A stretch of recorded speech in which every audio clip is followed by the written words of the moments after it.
একজন অ্যানেস্থিসিওলজিস্টের মুখে গল্পটা শুনেছিলাম, অসাধারণ গল্প তোমাদের বলি।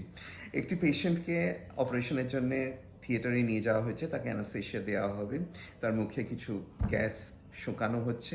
সে মাঝে মাঝেই অত্যন্ত টেন্স এবং মাঝে মাঝে সে বলে উঠছে, ডাক্তারবাবু আমায় কিচ্ছু করবেন না, আমি হইনি, এখনো হইনি।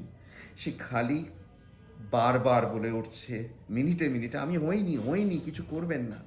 হঠাৎ সে এতটাই টেন্স, এতটাই ক্ষেপে গেছে, বলে আপনাদের এটা ন্যাকামি হচ্ছে, আমি বারবার বলছি হইনি হইনি, আমায় ছোবেন না।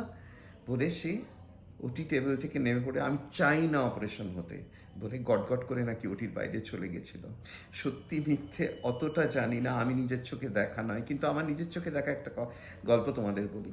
আমার এক পেশেন্টের স্পাইনাল অ্যানাস্থেসিয়া হয়ে যাওয়ার পর, যার পরে পা সম্পূর্ণ অবশ হয়ে যায়, সিজার হবে, হঠাৎ সে চেঁচাতে শুরু করে, আমি এক্ষুনি পা নাড়াতে চাই, আমি এক্ষুনি হাঁটতে চাই, আমার পা অবশ করে দিয়েছেন কেন? বারবার তাকে বলা হয় যে এটা নর্মাল, এটা হয়েছে মানে তোমার স্পাইনাল সুন্দরভাবে কাজ করছে। সে বলে না, আমি এক্ষুনি হাঁটবো, আমি এক্ষুনি পা তুলবো।